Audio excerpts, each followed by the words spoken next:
बिस्मिल्लाहिर्रहमानिर्रहीम।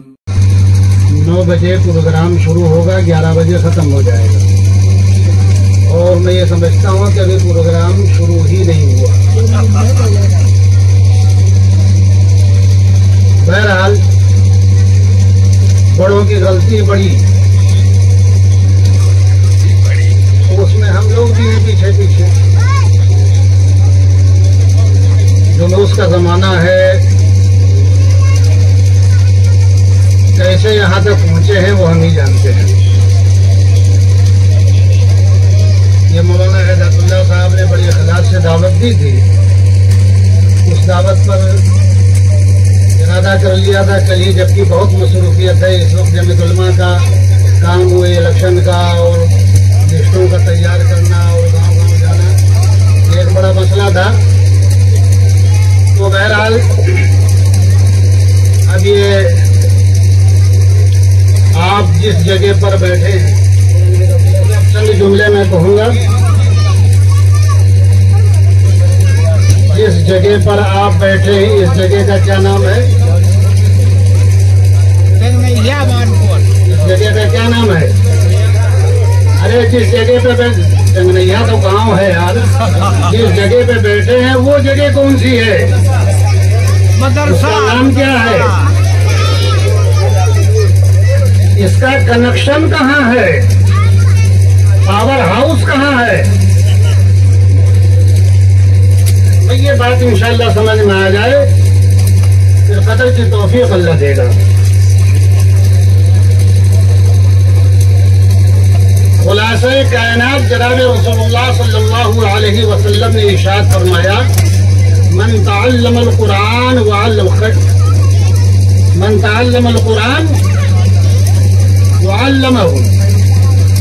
खैरु मन तअल्लमल कुरान व अल्लमहु। जिस जो पूरी रोए जमीन पर सबसे बेहतरीन, सबसे आला, सबसे अफजल, सबसे बरतर, सबसे बेहतर वो है जो तुम्हें कुरान पढ़ाता है और कुरान पढ़ता है, जो कुरान पढ़ता है और कुरान सिखाता है। ये नबी का फतवा है। सारे मुफ्तियों के मुफ्ती हज़रत मोहम्मद रसूलुल्लाह सल्लल्लाहु अलैहि वसल्लम ने इरशाद फरमाया, पूरे रुए जमीन पर सबसे बेहतरीन वो है जो कुरान पढ़ रहा है और कुरान पढ़ा रहा है। कुरान पढ़ने वाले को क्या कहते हैं भाई? मुताल्लिम। क्या कहते हैं? पढ़ाने वाले को क्या कहते हैं? ये मुअल्लिम, उस्ताद। पढ़ाने वाले को उस्ताद, पढ़ने वाले को मुताल्लिम। और जिस जगह पढ़ाया जाता है उस जगह का क्या नाम है? मदरसा किसी बिल्डिंग, किसी इमारत का नाम नहीं है। कुरान का पढ़ाने वाला जहां बैठ जाए वो जगह मदरसा है। और उसके बारे में अल्लाह के रसूल ने फरमाया, तुम में बेहतरीन वो लोग हैं, तुम में बेहतरीन, तुम में सबसे बेहतर वो है जो कुरान पढ़ रहा है और कुरान पढ़ा रहा है। तो सबसे पहला उस्ताद कौन है? सूरह बकरा में देखें, वअल्लमल आदमल अस्मा। आदम अलैहिस्सलातु वस्सलाम को सबसे पहले अल्लाह ने पढ़ाया। सबसे पहले आदम अलैहिस्सलातु वस्सलाम को अल्लाह ने पढ़ाया। वअल्लमल आदमल अस्मा कुल्ला। अल्लाह रब्बुल इज्जत ने आदम को सिखाया। जहां सिखाया वो अर्श के पास।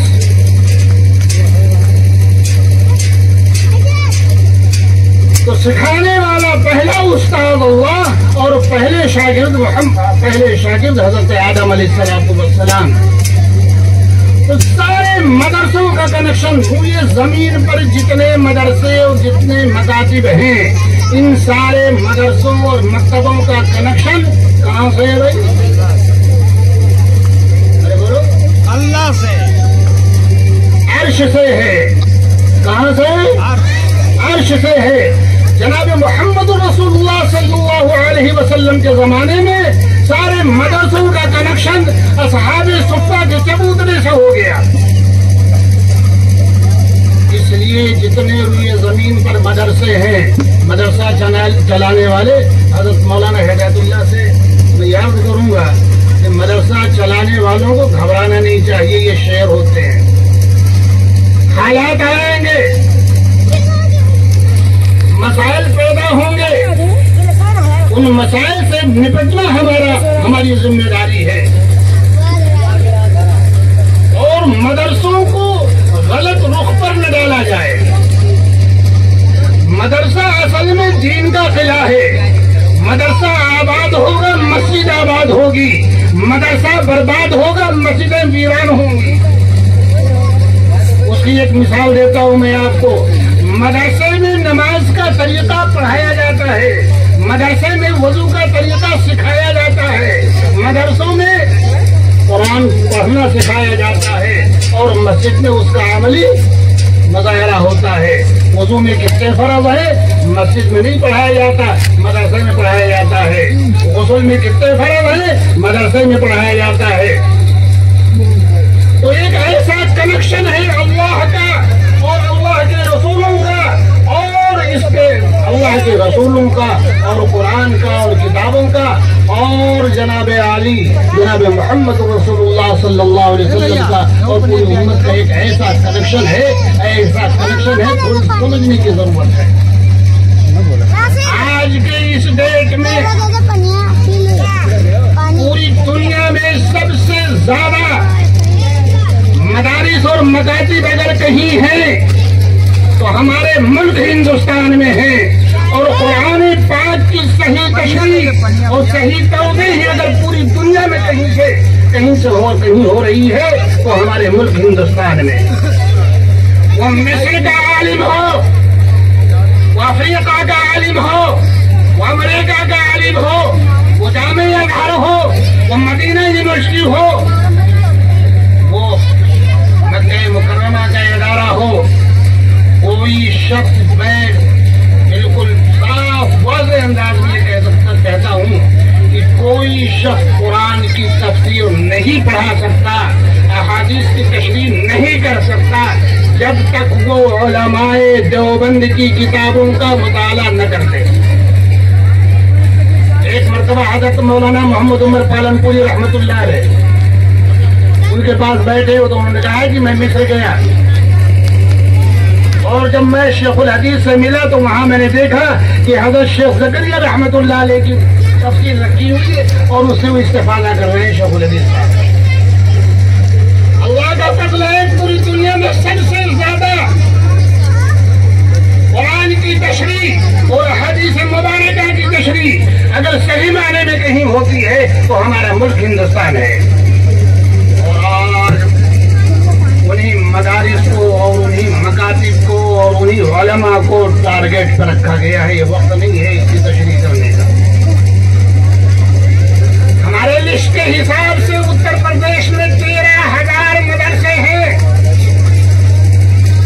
आज से 1.5 महीना पहले बस्ती से कई फोन मेरे पास आए, सिद्धार्थनगर से कई फोन आए, मौलाना ये नोटिस आई, मौलाना ये नोटिस आई, मौलाना ये नोटिस आई। बहरहाल उसके मसाइल निकाले गए, बात आगे तक पहुंचाएगी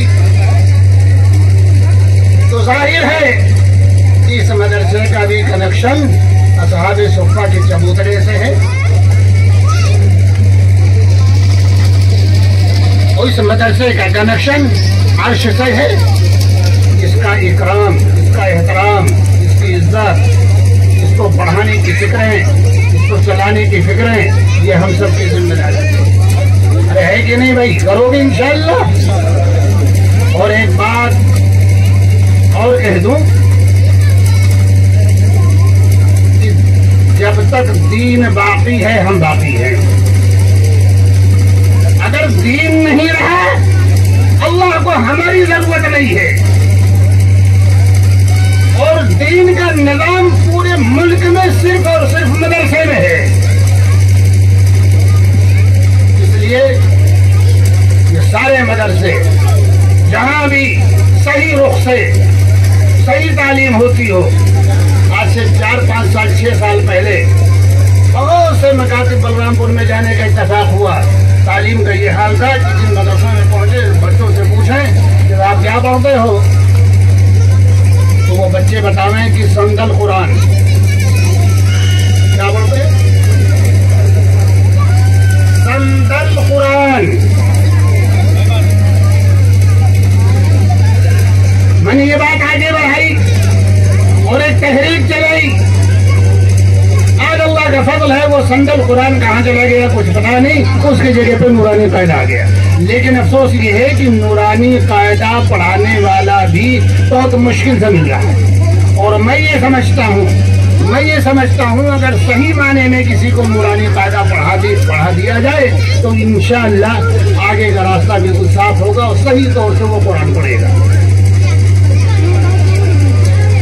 कितने ऐसे मदरसे थे जिनमें ये किताबें दाखिल थी और बड़ी मेहनत करके, काफी मशक्कत उठा करके, खुद मैंने लोगों से कह करके कई सैकड़ों के एतबार से नूरानी कायदा मंगाया और मदरसों में तकसीम किया और खुशामद की उनके लिए ये किताब दाखिल करो। तो बहरहाल ये दीन का किला है, तहफ़्फ़ुज़ दीन के जरिया है, ये असल मरकज है। दीन की हिफाजत यहीं से होती है, दीन की बका यहीं से है। दीन को इस्तेहकाम करना ये हमारी आपकी जिम्मेदारी है। और क्योंकि ये 11 बजे मीटिंग खत्म हो जानी थी और किसी एक उन्वान पर मुस्तकिल बात करने के लिए बड़ा वक्त चाहिए। बहरहाल अल्लाह ताला हमको समझने की तौफीक अता फरमा दे और मदरसों को और मकातिब को और उलमा की इज्जत करने की तौफीक अता फरमा दे। अल्लाह ताला अमल की तौफीक अता फरमा दे।